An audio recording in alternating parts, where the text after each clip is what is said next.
पापा, ये लड़का कौन है? बेटा ये वो लड़का है जिससे तुम्हारी शादी होने वाली है। पापा, आप ये कैसी बातें कर रहे हो? हाँ बेटा, इसी लड़के से मैंने तुम्हारी शादी फिक्स कर दी है। पापा, आप ठीक तो हो? आप ये क्या बोल रहे हो? मैं इससे शादी करूंगी? बेटा तू पहले आराम से बैठ।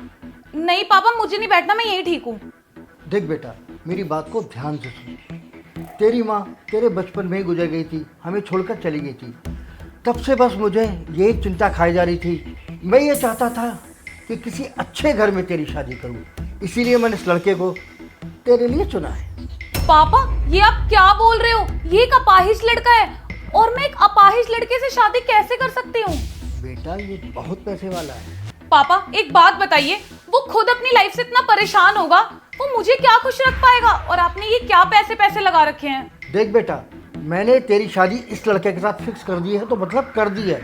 तेरी माँ के गुजर जाने के बाद अब तेरी शादी की रिस्पॉन्सिबिलिटी मेरी ही तो है।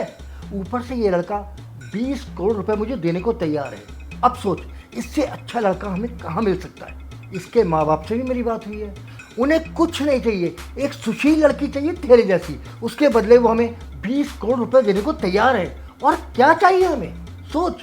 शेम ऑन यू पापा, आपने कुछ पैसों के लिए अपनी बेटी को बेच दिया। आप अपनी बेटी का सौदा कर रहे हो, वो भी सवाहिज के साथ। पापा, आपके लिए पैसे मैटर करते होंगे, पर मेरे लिए पैसे नहीं मैटर करते। मेरे लिए मेरी लाइफस्टाइल और लाइफ मैटर करती है। मैं ऐसे किसी से कैसे शादी कर सकती हूँ पैसों के लिए? ये आप क्या बोले जा रहे हैं पापा? मुझे कुछ समझ नहीं आ रहा। बेटा तू कैसी बातें कर रही है? 20 करोड़ रुपए कोई छोटी मोटी रकम नहीं होते। पूरी जिंदगी चप्पलें घिस जाती है 20 करोड़ रुपए जमा करते करते। ऐसा मौका हमें दोबारा नहीं मिल सकता, किसी को भी नहीं मिलता। ये क्या हो गया है पापा आपको? जब से माँ गई है ना, आप तो पूरे बदल से गए हो। मैंने आज तक अपनी लाइफ में इतना लालची बाप नहीं देखा। लेकिन आप ना मेरी एक बात कान खोल के सुन लो, मैं इस अपाहिज से बिल्कुल भी शादी नहीं करूंगी, चाहे आप कुछ भी कर लो। मैंने बोल दिया।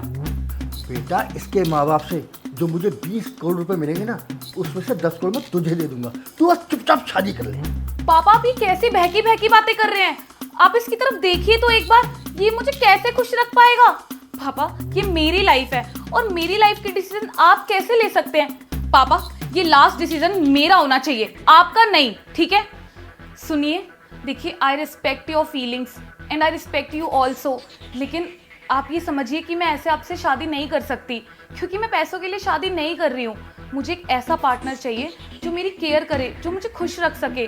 देखिए, अगर मैंने आपसे प्रेशर में आके शादी कर भी ली तो ना ही आप खुश रहेंगे ना ही मैं खुश रहूंगी, क्योंकि शादी मैं पैसों के लिए नहीं कर रही हूँ। मेरी लाइफ में सिर्फ पैसा इंपॉर्टेंट नहीं रखता है। हाँ, प्लीज समझिए और प्लीज जाइए यहाँ से। आप अपना टाइम वेस्ट मत करिए। वेल डन, आज तुम्हारी सोच ने ना मेरा दिल जीत लिया। ये सब क्या ड्रामा लगा रखा है पापा आपने? और ये सब क्या चल रहा है? ये तो अपाहिज है भी नहीं, तो फिर ये नाटक क्यों कर रहा था? मुझे कुछ समझ में नहीं आ रहा, मुझे आप क्लियर करिए। बेटा मैंने बेटी को फ़ोन कर दिया है, वो कॉलेज से आती होगी और मुझे पक्का पता है वो तुम्हें देखते ही पसंद कर लेगी। अंकल, मैंने ना ज़िंदगी में बहुत धोखे खाए हैं और ना मैं आगे ज़िंदगी में और धोखे नहीं खाना चाहता। आप बुरा ना माने तो मैं आपकी बेटी का एक टेस्ट ले सकता हूँ? टेस्ट? कैसा टेस्ट? अंकल जी, बस मैं इतना देखना चाहता हूँ आपकी जो लड़की है वो आपकी तरह ईमानदार है कि नहीं, कहीं वो पैसों की लालची तो नहीं है। बेटा ये क्या बोल रहे हो तुम? अंकल, मेरी बात का ना बुरा मत मानना। मैं जानता हूँ कि ये रिश्ता आपने मेरे पैसों को देख के नहीं करा। मैं देखना चाहता हूँ कि आपकी बेटी आपकी तरह है ना। अंकल जी, प्लीज़ एक बार ये टेस्ट होने दीजिए।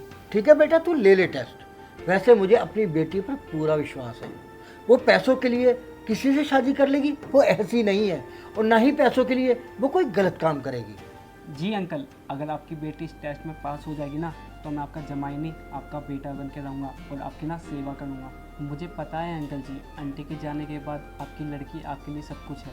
हाँ बेटा, इसीलिए मैं चाहता हूँ कि मेरी बेटी की शादी किसी ऐसे घर में हो जहाँ उसे दुनिया के सारे सुख मिलें और उसे हमारी कमी महसूस ही ना हो। आप ना टेंशन मत लीजिए, मैं ना आपकी बेटी को बहुत खुश रखूँगा। बस एक बार ना ये टेस्ट होने दीजिए। ठीक है बेटा, ले लो टेस्ट। वैसे मुझे पक्का यकीन है मेरी बेटी हर टेस्ट में पास हो जाएगी। जी अंकल जी। बेटा हमने एक छोटा सा नाटक किया था।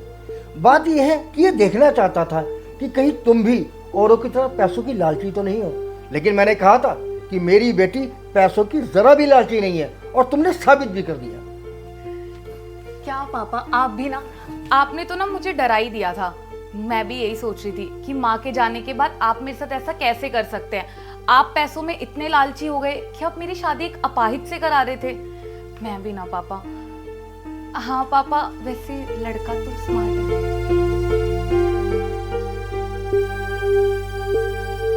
हाय गाइस, इस वीडियो के मैसेज को समझना बहुत ज़्यादा ज़रूरी है, क्योंकि इस वीडियो के अंदर जो बात रखी गई है वो यही है कि हमें समान ट्रीट करना चाहिए हर व्यक्ति के साथ में। हमें किसी को ऐसे ट्रीट नहीं करना चाहिए कि वो ज़्यादा पैसे वाला है या कम पैसे वाला है, या वो ज़्यादा दहेज दे के आई है या कम दहेज दे के आई है। हम यहाँ अमीर और गरीब के अंदर कंपैरिजन नहीं कर रहे हैं। हम कंपैरिजन खाली उस व्यक्ति के अंदर कर रहे हैं जिसका नज़रिया दोनों को अलग अलग देखने का है। कभी भी दोनों को गलत नज़रिए से नहीं देखना चाहिए और हमें समान ट्रीट करना चाहिए। या अक्सर होता है जहाँ पर दो बहुएं आती हैं या आस पड़ोस में भी कि वो इतना दहेज लेके आई है, वो इतना कम दहेज लेके आई है, वो ज़्यादा दहेज लेके आई है।